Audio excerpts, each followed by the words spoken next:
his contribution towards the film's music has been exemplary, because right from sending me small details about ragams, small interviews and small interesting anecdotes about his working style, and from the time when he worked with Raja Garu and so many other famous music directors, I've been learning a lot from him.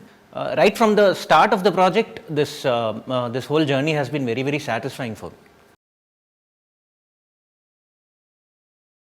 The X factor, I would say, is Hanu is eccentric and I am equally eccentric. So it is like two mad people making music and making a very good film, which touches the core of the audience. Hanu and me always have this kind of one gentle fight about which song is better. I'm very happy with the response that we've got on the songs, because on the musical side we've tried to be very rich. I have not used even one single plastic sound in the album. The movie is as real as it can get, and the songs are as organic as they can be. So I've done maximum effort from my. This is probably my best work till date. So it's an album that will stand. Hopefully it will stand the test of time. See, one is, we all miss SPB sir. There is no one who can fill that void. The only person I could think of to sing those songs, the two songs that released, other than SPB, was SPB Charan, because he's got the same voice texture, he's got the same intonation of singing, he's got a very similar style of delivering, and a voice timbre that matches SPB Garu. We decided, okay, let's I thought through this for a very long time. I posted this thing to that sir, and he was also very happy about the choice of the singer. For O Sita specifically, Hanu was like, see, this is a travel song and I want this song to be there for at least 10-20 years. The shelf life of the song has to be that big. For a song that demands that kind of an approach, I would rather turn back time and go back to the 70s or 80s, where there was this typical mix and mash of when Ilayaraja Garu and SPB Garu were like ruling the music industry to a great extent. This song has a slight inspiration from that time. So it is like turning the clock back in time to probably the 70s or the 80s. So that was the brief given to me. Intandam song was the song that was first done for the film. Initially it was a rain song, but the way they have shot it, a rain song would just be an understatement. Right now it is on a completely different level. The song is melodious, the song is soothing, and I have not used any synthetic instruments. I have only gone with everything live.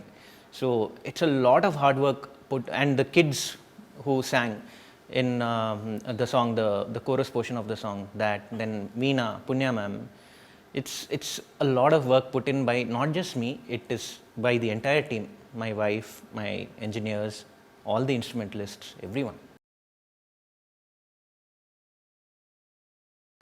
I wouldn't say I have faced any challenges. Yes, there are a few challenges in making every song sound different. When I decided to sit and compose for this film, one thing was that since I'm not going to use any electronic instrument or any synthetic instrument, I decided that every song should sound different. So the wide range of instruments that I've used, live instruments that I've used, mark for the difference in each and every song. That was the challenging part, because composing a classy tune, it comes naturally to me, but something that is very that holds the test of time, that comes only through live instruments and organic music. So I've tried my best to push that.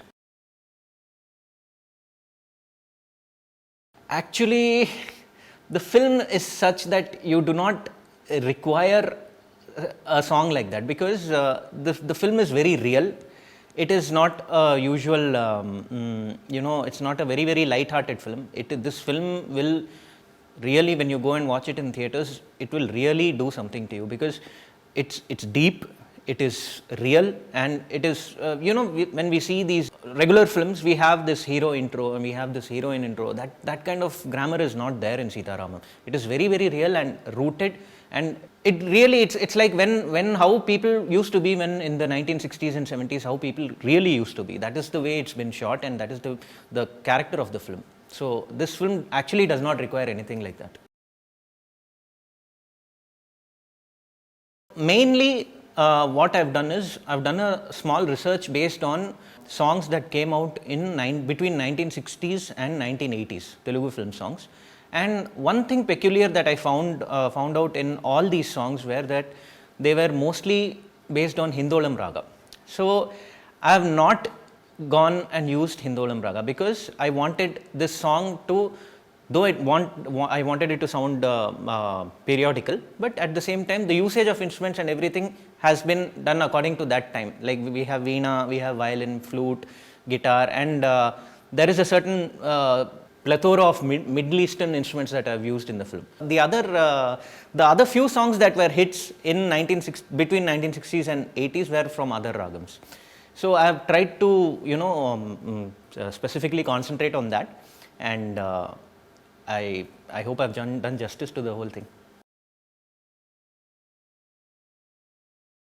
In one word, it would be soulful, because it's a lot of effort that we put from our side, and it's not just in Telugu, even in Tamil and Malayalam, the amount of care that we have taken to make sure that the language does not sound dubbed, and the lyrics don't sound dubbed, and that the sense is different in each language. For example, in Tandam, the beginning portion of the melody is different in Tamil, because that fits better for Tamil. Going through those comments in YouTube also makes me feel really happy, because there are people who recognize that. All the lyricists, the whole team has been working really hard and getting to get the output.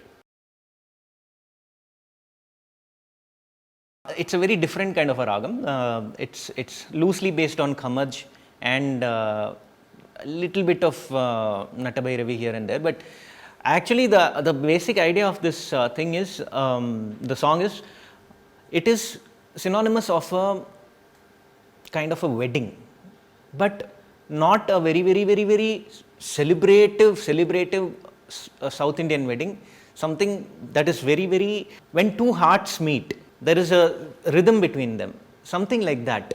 It is not with, when we have a wedding, we have like some thousands and 2,000s of people coming in. This song is not like that. It is just two hearts celebrating love and discussing their wedding, discussing their marriage, discussing their future, something on a very close question answer kind of a session. And this was penned by Sirivenela Sitaram Shastri Garu, who is no more with us, but you won't believe the kind of interactions I've had with that man. He is a gift to Telugu language, because not just Telugu language, he's so well versed with alankarams, he's so well versed with alliterations and figure of speech and the power of language, that I had a conversation with him for 3 hours sitting in the composing session.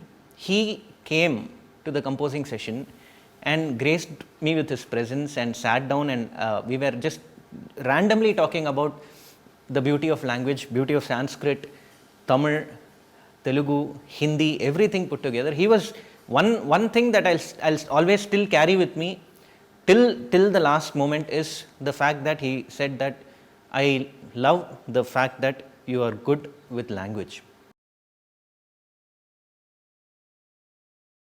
The other day I was checking my Instagram account, and there was one comment that I received from a person, and it was like, I've been listening to this song for almost 50 times or 52 times or something. So that it means a lot, because they've been counting the number of times the replay has been, the play button has been pressed. Dulquer is a great singer. For all those who don't know, Dulquer is a very, very good singer, and his music sense is very, very good. And apart from all that, his presence in the frame as an actor. I've seen most of his films, but in Sita Ramam, he's outdone himself. There are moments where I myself sitting while composing have become a little teary-eyed. So that's the kind of emotional, that emotional feeling that he gives you, even from the screen. So his performance is mind-blowing. There's this song, the song based on the letter theme. This comes throughout the film. You'll be hearing it in bits and pieces here and there, because the letter is the thing that connects Sita and Ram. Because if there is no letter, there's no film. And this song is as important as the letter, because every time Ram is remembered, this letter song is remembered. Every time Sita is remembered in the film, the letter song is remembered. So it is loosely based on the Rag Jog, and it is a very, very, it's a very, very mystic kind of a tune. Swapna has been a great support for the entire music production right from the start, because even before, when Hanu narrated the script to me, she has already started asking how is the work coming along and all that. So the kind of interest and the kind of freedom that I got here, mainly with Swapna Cinemas and Vaijayanti Movies, I will always be very thankful, because this is the kind of freedom I don't get anywhere. Not many production houses give me this kind of freedom, because there is always this fixed template of, there has to be this kind of a song, there has to be that kind of a song. No, this is a journey that I've started while starting composing for Sita Ramam, and I hope this continues with Vaijayanti and Swapna. Thank you so much.